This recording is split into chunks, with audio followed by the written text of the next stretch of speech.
On rappelle donc que Monaco a battu Nantes 3-1. Les buteurs, Adingra un doublé, Zakaria du côté de Monaco et 111 a marqué le seul but nantais. Et Golovin a fait l'idiot en prenant 2 jaunes coup sur coup et donc il a été exclu à la 65e minute. Messieurs, on va parler donc de cette victoire de Monaco. Monaco, c'est 9 victoires en Ligue 1 cette saison. Dans le même temps, Nantes, c'est 14 défaites en Ligue 1.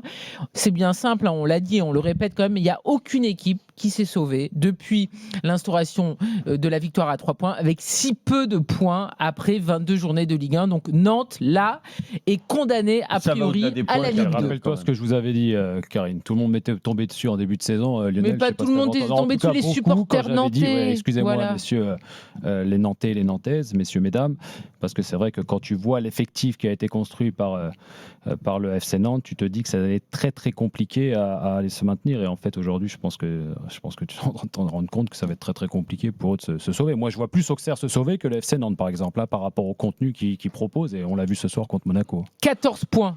Seulement 14 points de prix pour le FC Nantes. Le pire, c'est pas les points, c'est quand tu vois les intentions de jeu, la volonté déjà dès le départ de jouer dans un bloc bas et puis de contrer, mais c'est très mal, tous les contres étaient mal exploités, alors que c'est l'ABC, hein, c'est facile de bien défendre et puis après de partir en contre avec un ou deux circuits préférentiels, mais là, ils n'arrivaient même pas à les mettre en place.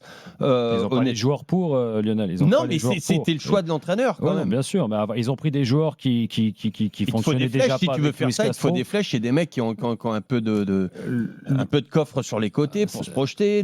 C'est clair, mais quand tu regardes, si tu refais le bilan par rapport aux joueurs que Luis Castro avait à disposition début septembre, Luis Castro, c'est un entraîneur qui aimait bien repartir de derrière. Tu jouais avec le petit Tati et Awaziem. Awaziem, moi je l'ai connu pour avoir joué contre lui maintes et maintes fois en MLS. Il est incapable de pouvoir faire une passe vers l'avant.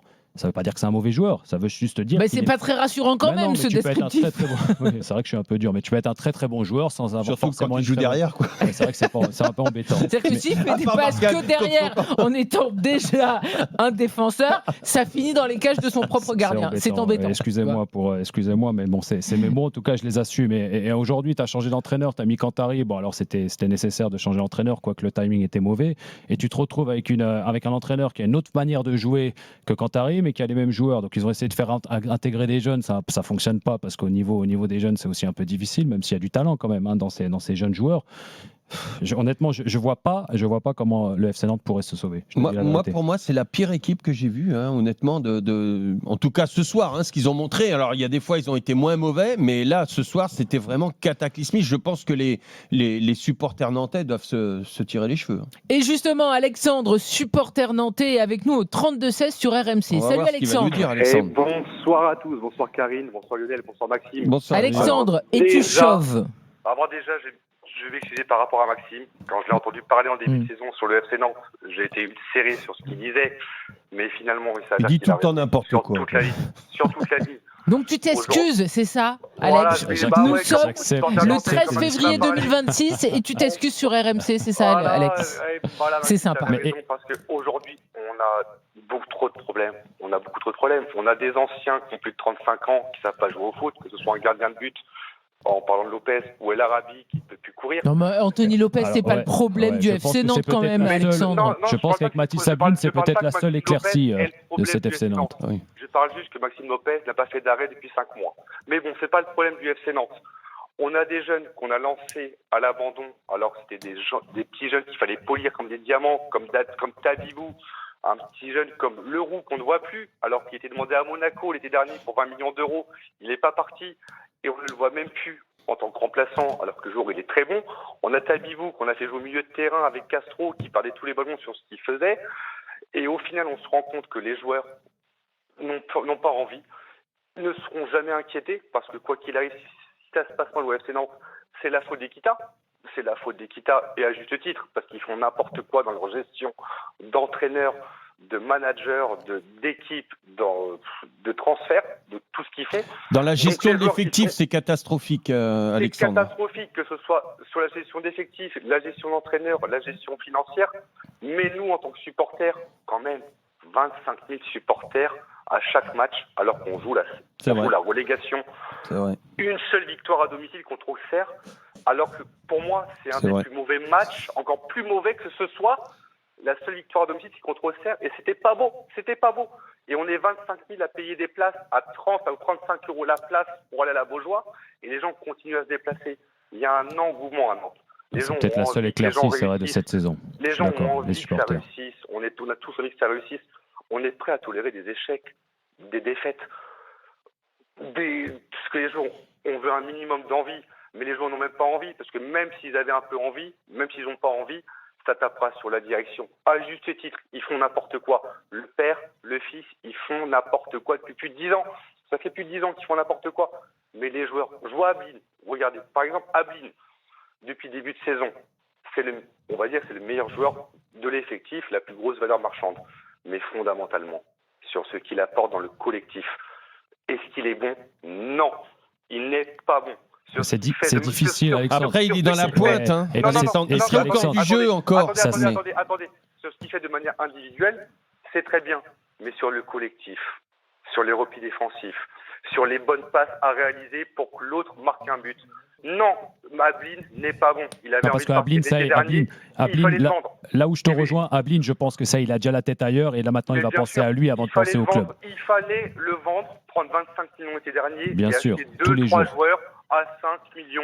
On voit ce que ça Il n'y a donne. pas de joueurs à Après, 5 on sait millions pas aujourd'hui, recruter. Alexandre. Ah, Non, mais Malheureusement. si, ce qu'il veut dire par là, c'est des jeunes bien joueurs sûr. prometteurs. Je suis entièrement bien sûr, d'accord avec on toi. sait- Ablin, Surtout Après, qu'il on avait sait envie de partir. Ablin, il avait une valeur marchande à partir du moment que tu as un club qui le veut, qui est prêt à mettre plus de 20 millions, surtout dans le contexte actuel un peu difficile financièrement parlant. Je suis entièrement d'accord avec toi, il était temps de le vendre. Et Et là, Oui, je mais pense dans que- le même temps, il y a quand même des joueurs qui partent pour très cher. Et c'est vrai que finalement, je comprends aussi les Kita, que ce tarif-là, il n'était pas Mais fou. Ils combien se sont tu dit, veux le on pourra vendre, avoir un Ablin? petit Tu vas peu pas le plus. vendre 50 millions, c'est pas possible. Tu viens du FC Nantes. Si déjà tu récupères 20 millions, excuse-moi, moi je le mets dans les valises. Hein. Non, mais ça va au-delà de ça, c'est-à-dire au-delà de l'argent que tu récupères pas, tu perds en plus ton joueur parce que pendant combien de temps Ah, il a il eu s'est du mal, perdu. ouais, je suis d'accord, Il s'est ouais. perdu Ouais, après ouais. parce que lui, il avait déjà la tête ailleurs, il voulait partir et retenir un joueur contre sa volonté, tu le payes tout le temps. Et puis, tu le que ça payes soit tout le temps. Castro ou Cantari, ils l'ont baladé un coup à gauche, un coup à droite, un coup dans l'axe, c'était compliqué pour lui. Alors il a un peu sauvé sa saison parce qu'il a mis quelques beaux buts, mais je suis d'accord avec toi. L'Ablin de l'année dernière avec celui de cette saison, c'est incomparable et il s'est sûrement dû à cause de son transfert raté, il n'y a aucun doute. Merci beaucoup, Alex, d'avoir été avec nous au 32-16 sur RMC. Donc, après cette 14e défaite en Ligue 1 des Nantais, on rappelle que Monaco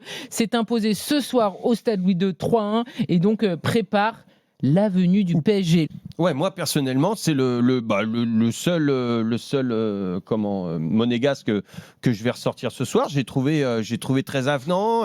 Il a été altruiste. Il est capable de te sortir des choses. Il va très vite. Il est capable. Je pense que c'est un joueur qui est capable de te créer de très belles choses et de te faire gagner ton équipe en créant quelque chose de neuf. J'ai beaucoup aimé ce qu'il a fait. Malgré tout, j'ai été très très très déçu des monégasques. J'ai été enchanté pendant 10 minutes où ils ont joué, ils ont marqué. Il leur a fallu, dans ces 10 minutes-là, 5 minutes pour marquer. Et après, ils m'ont fait peur. Et je crois que réellement, je ne dois pas être le seul, même dans le vestiaire. Je pense que c'est une victoire pour se faire peur. Après, la carte Mauvaise rouge qui les gestion aide des pas, mais- émotions. Ouais, ça, c'est sûr. Ils sont sortis du match. Golovin, tu l'as dit, Karine, deux, trois fois. C'est pas la première fois qu'il fait ça. Il prend un jaune, derrière il applaudit, il sort encore de son match, il met son équipe. Ça, c'est une faute professionnelle parce que c'est pas un jeune. Le mec, il sait ce qu'il fait. Ça, c'est la première des choses. Et puis après, ne pas jouer comme ça. Moi, c'est une belle victoire pour se faire peur. Ouais, moi, je voulais faire, je l'ai dit d'ailleurs dans mes 3 points, je voulais faire le parallèle entre la dynamique positive dans laquelle est Monaco, en tout cas en Ligue 1, et le mercato qui leur a fait du bien. On parle souvent, tu sais, des mercatos hivernales où c'est toujours un peu compliqué, on perd des joueurs, sachant que des fois, c'est pareil, tu recrutes des joueurs, en règle générale, en hiver, tu prends jamais les meilleurs. J'avais dit, rappelez-vous, parce que je connais bien Poco par rapport à la Belgique, Pocognoli, l'entraîneur de Monaco, j'avais dit laissez-lui du temps. Alors, j'étais pas archi fan du timing dans lequel... Enfin, c'est pas bon ce soir, Maxime. Non, mais le le foot, fond de oui, jeu. mais encore une fois, il faut lui laisser du temps. Et Oui, regarde, oui, et je si suis maintenant d'accord. je fais le parallèle entre la dynamique positive, où est-ce qu'ils sont à 2 victoires et 2 matchs nuls, il me semble, en Ligue 1, et le début Ils ont du fait mercato. match nul la semaine dernière, on rappelle, lors Gagné, du match derby. nul, gagné. Donc Et, 2 matchs nuls, 2 gagnés, me semble-t-il. Oui. Ils ont fait match nul contre Nice, ils ont gagné contre Rennes, ils ont refait match nul Face contre au le Havre. C'est ça, exactement. Enfin, tout ça pour te dire que quand tu fais le bilan par rapport à cette dynamique-ci et le mercato, Moi, je trouve qu'il n'y a pas de hasard. Il n'y a pas de hasard parce que finalement, quand tu regardes les deux joueurs qui ont été très bons ce soir, parce que tu m'as parlé d'Adingra, mais on pourrait aussi mettre le Belge Fess en avant. Je trouve qu'il a été très bon ce soir, à défaut d'avoir un Kerrer qui a été au moins exceptionnel. Bon, vous connaissez un peu mon avis aussi sur ce joueur-ci qui, pour moi, est surcoté. C'est une aparté. Quoi qu'il en soit, quand tu regardes par rapport au mercato et à la dynamique qui sont actuellement, je pense qu'il n'y a pas un hasard. Aujourd'hui, Poko a choisi ses joueurs. C'est des joueurs qu'il connaît par rapport à la Belgique. Je vous rappelle qu'Adingra est passé par l'Union Saint-Gilloise. L'Union Saint-Gilloise, c'est aussi l'ancien club de Pocognoli.